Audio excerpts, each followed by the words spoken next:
안녕하세요. 저는 경기도 포천에서 갈비집을 운영하며 살고 있는 33살 여성입니다. 우연히 시작한 가게가 성공을 거둔 덕분에 곧 2호점 개업을 앞두고 있는데요. 오랜만에 휴무일이라 가게 정리를 하며 라디오를 듣다 옛날 생각이 나 사연을 쓰게 되었습니다.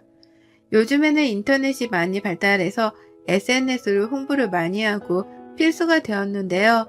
저는 개인적으로 SNS로 가면 치가 떨리는 사람입니다.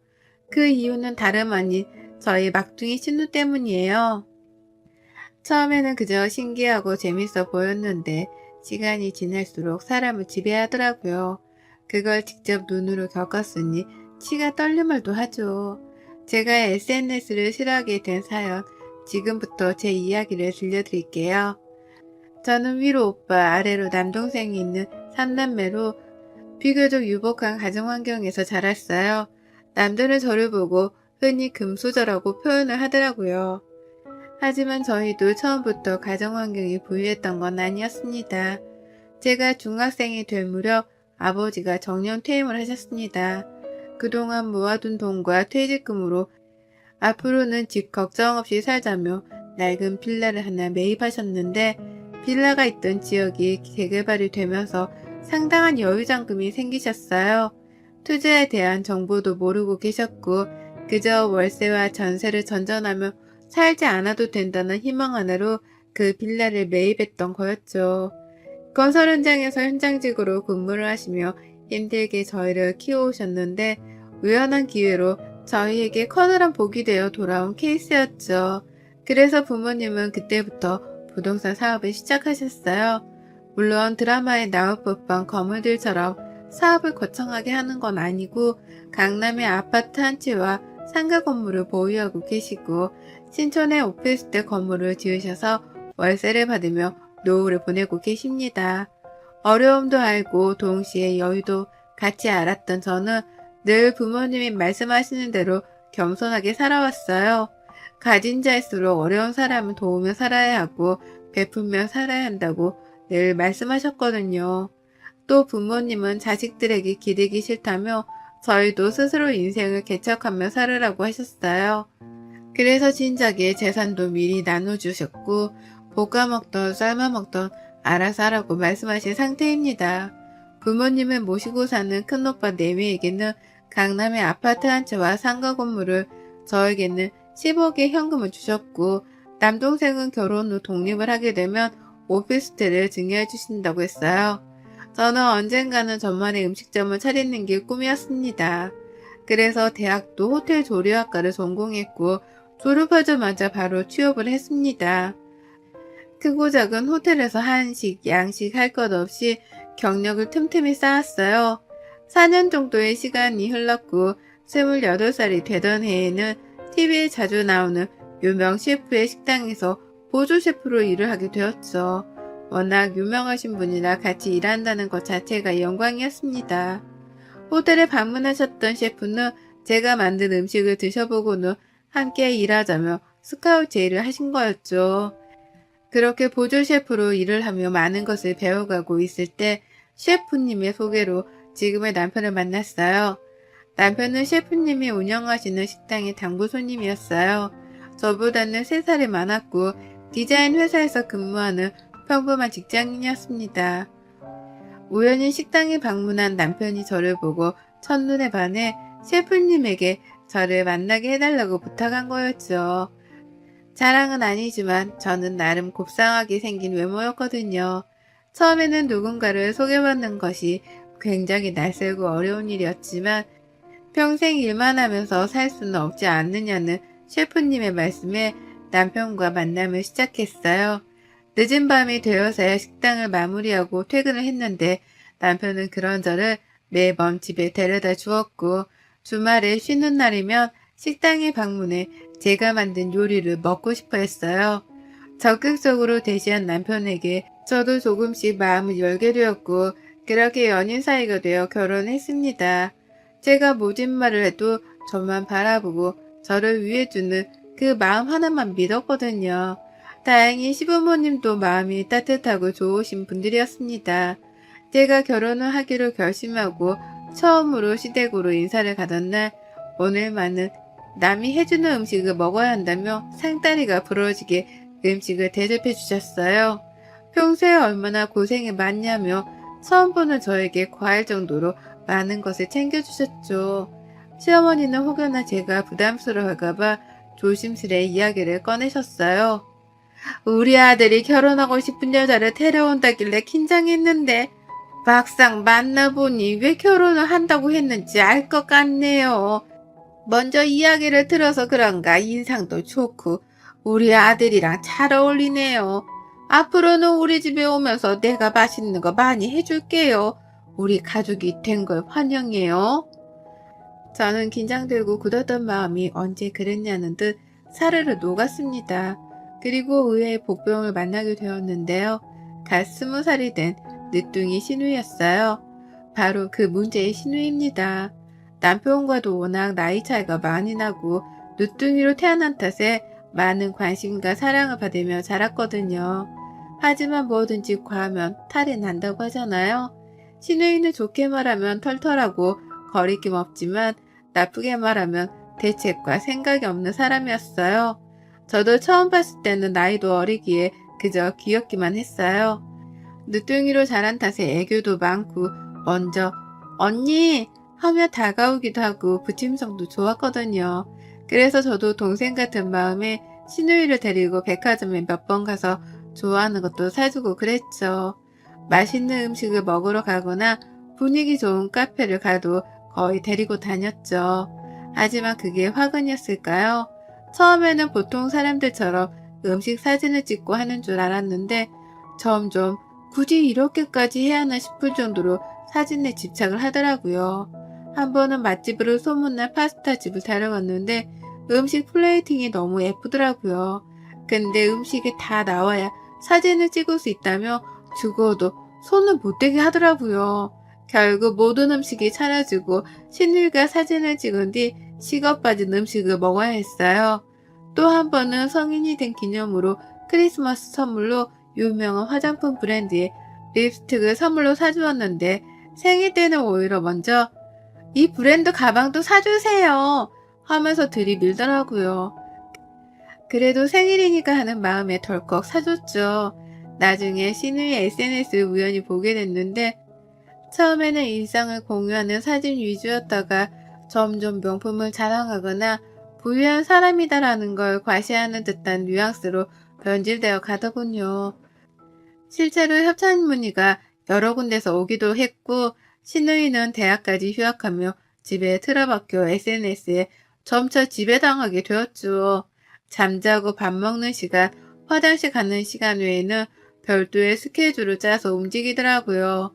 협찬으로도 모자라 무리하게 명품을 산다던가 먹지도 않고 입지도 않은 제품을 구매해서 리뷰를 한다던가 무언가 잘못되었다고 생각이 들기 시작했어요. 그러다 결정적인 사건이 발생합니다. 제가 근무하는 식당도 맛집으로 소문난 곳이에요. 낮밤 할 것 없이 사람들이 붐볐고 예약을 하지 않으면 먹을 수 없는 그런 곳이었죠. 신우이가 한 번은 제 식당에서 친구들과 식사를 하고 싶다길래 어렵사리 자리를 마련해 두었어요. 아니나 다를까 여러 대의 휴대폰으로 사진도 찍고 개인 방송도 하면서 4시간은 죽치고 앉아있더라고요. 보는 제가 다 민망할 정도였어요. 안 되겠다 싶어 퇴근하고 집에 가서 잘 타일러 봐야겠다고 생각했습니다. 그날 저녁 시댁에서 저녁을 먹기로 했기 때문에 일찍 퇴근하고 시댁으로 갔습니다. 신우이는 저에게 반가운 목소리로 언니 왔어요? 나 부탁 하나 있는데 들어줄래요? 라며 안기는 거예요. 무슨 부탁인데요? 들어줄 수 있는 거면 들어줄게요. 말해봐요. 역시 언니 짱! 다름이 아니라 저 컨텐츠 하나 찍는데 컨셉이 명품녀거든요. 근데 제가 돈이 없잖아요. 이번에 회사랑 새로 계약하면서 입지 조건이 더 좋아졌거든요. 조회수 많이 나오면 두둑하게 챙겨드릴게요. 그래서 그런데 언니 카드 한 번만 빌려주면 안 돼요? 네? 카드요? 아무리 그래도 카드는 좀 그렇죠. 얼마나 쓸 건데 그래요?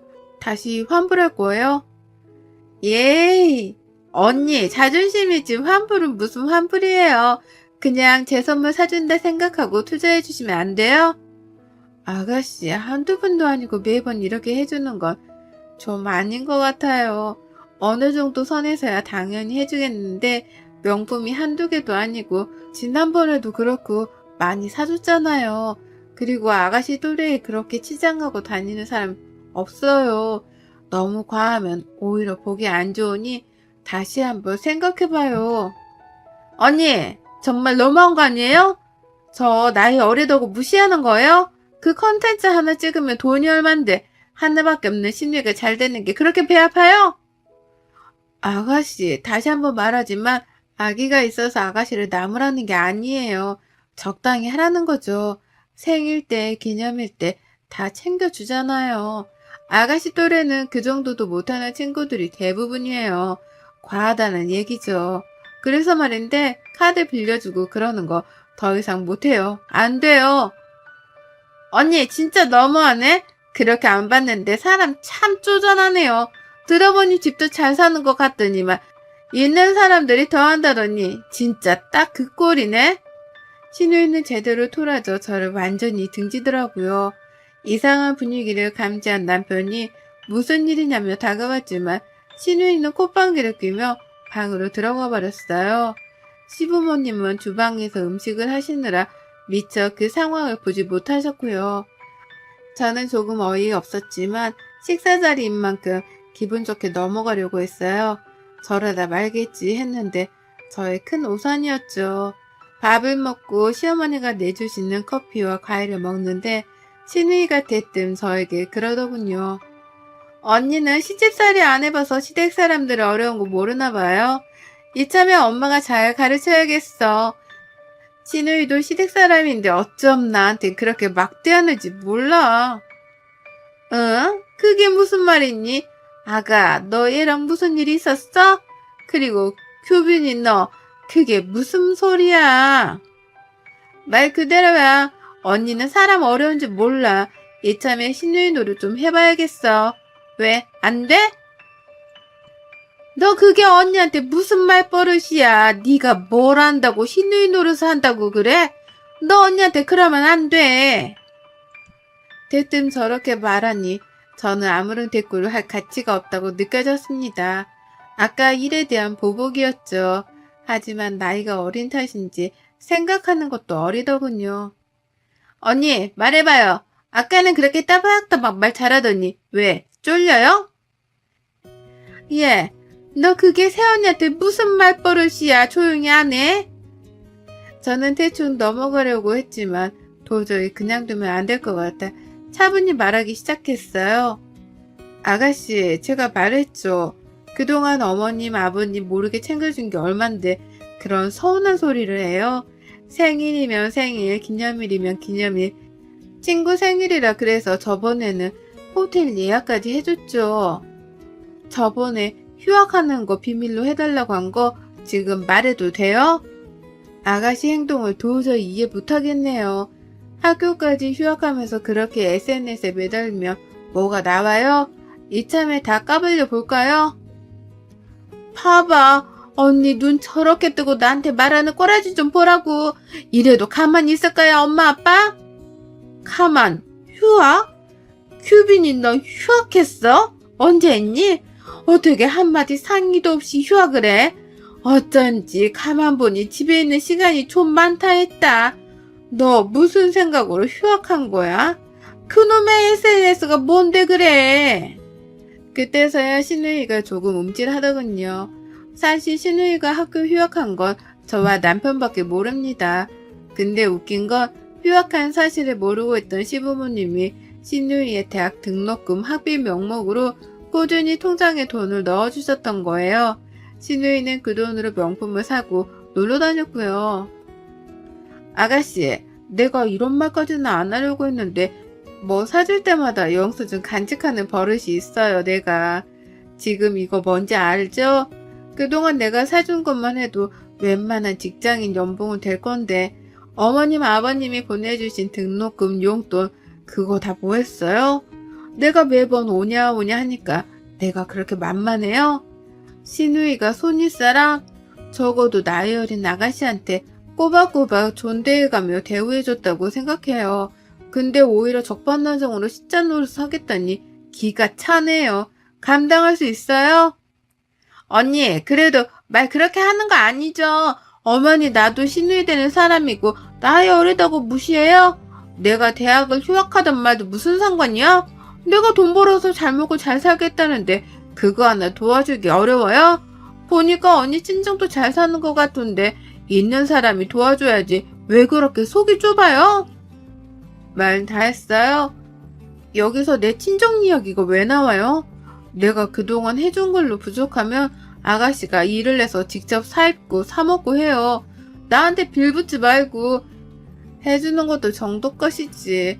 어머님, 아버님, 이거 보시고요. 저는 더 이상 아가씨한테 일절 지원 못합니다. 그리고 죄송하지만 다달이 드리던 용돈 못 드릴 것 같아요.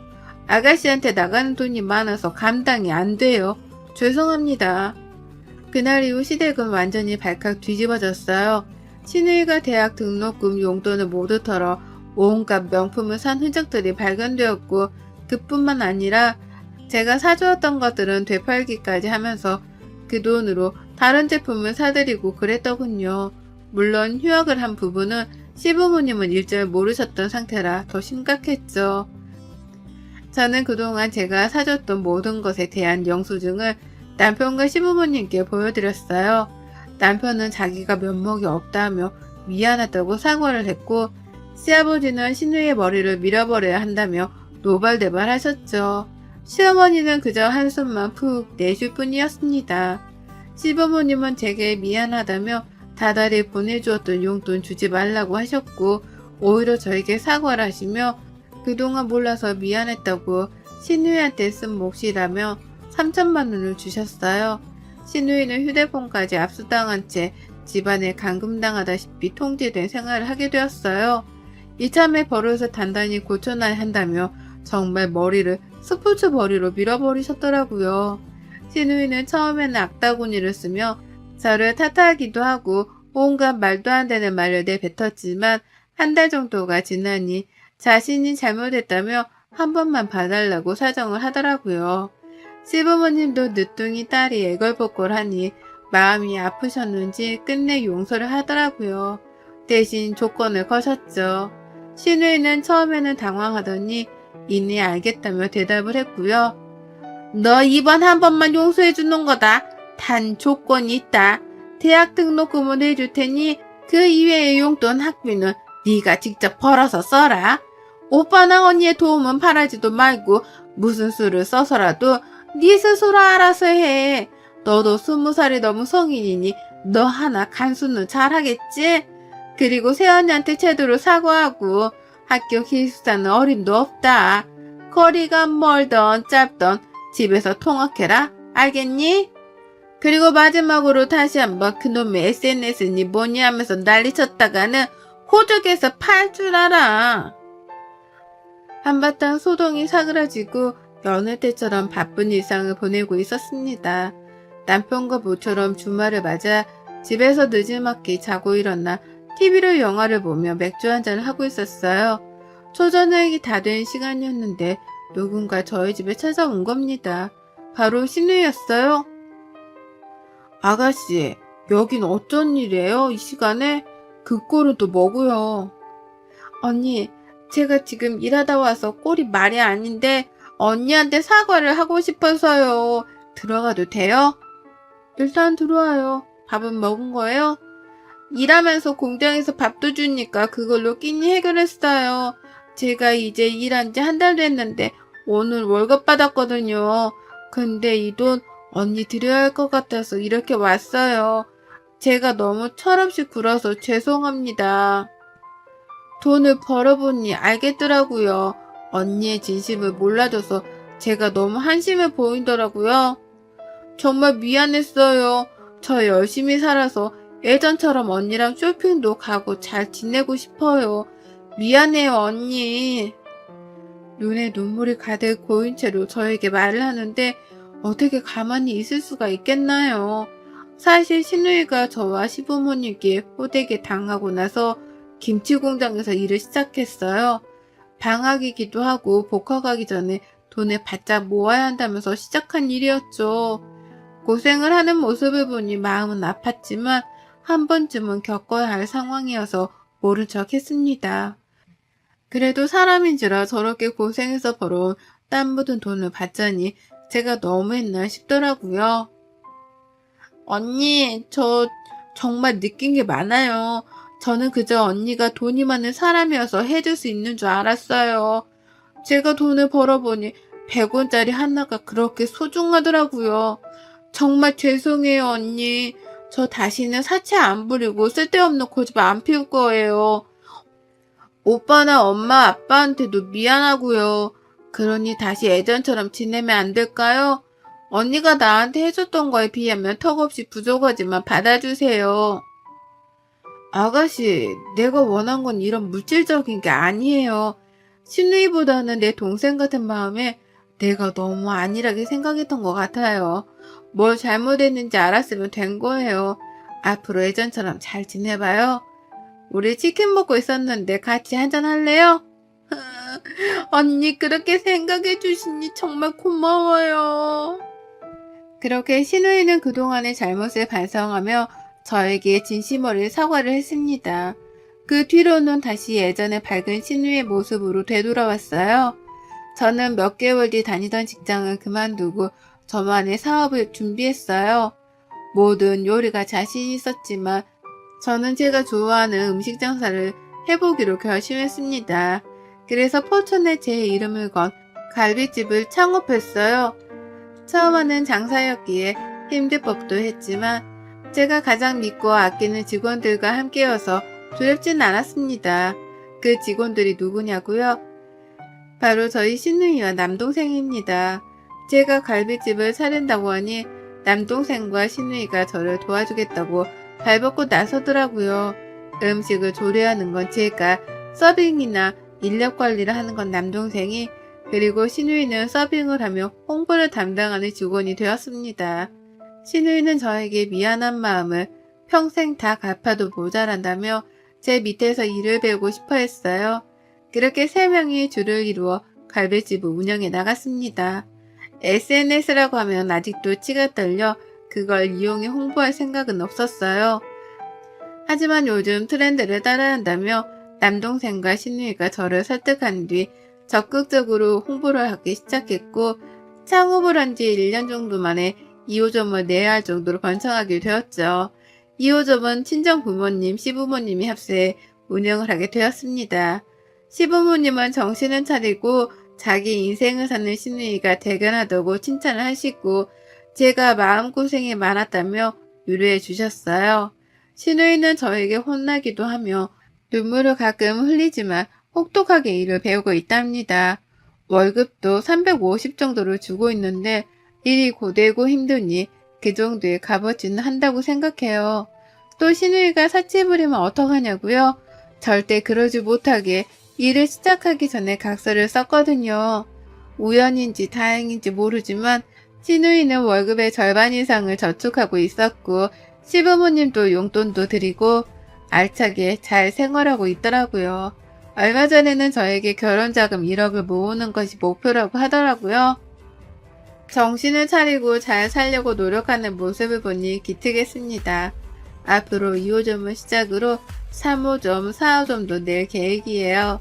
가족들이 모두 사업을 같이 하는 바람에 힘은 좀 덜 들지만 많이 행복하네요. 내년 가을에는 사랑스러운 아이도 태어날 예정이라 조금 더 많이 행복해질 것 같습니다. 신우이는 벌써부터 고물하며 이것저것 아기 선물을 사놓기 시작했네요. 요즘 SNS를 하도 많이 하다 보니 사람 사는 세상 같지 않다고 느껴진 적도 있는데 여러분도 그런 적 있나요? 저는 예전에 휴대폰이 없던 시절이 그리워지기도 한답니다. 사람과 사람 사이의 정이 없어진 느낌이랄까요? 여러분도 혹 주변에 놓고 지나가는 것이 있지 않은지요? 사는 게 힘들더라도 가끔은 쉬어가며 주변을 한 번쯤은 돌아보세요. 그동안 느끼지 못했던, 보지 못했던 것들을 발견하실 수 있을 겁니다. 제 긴 사연 읽어주셔서 감사드립니다. 행복하세요. 여러분의 생각은 댓글로 남겨주세요. 오늘도 시청해주셔서 정말 감사합니다.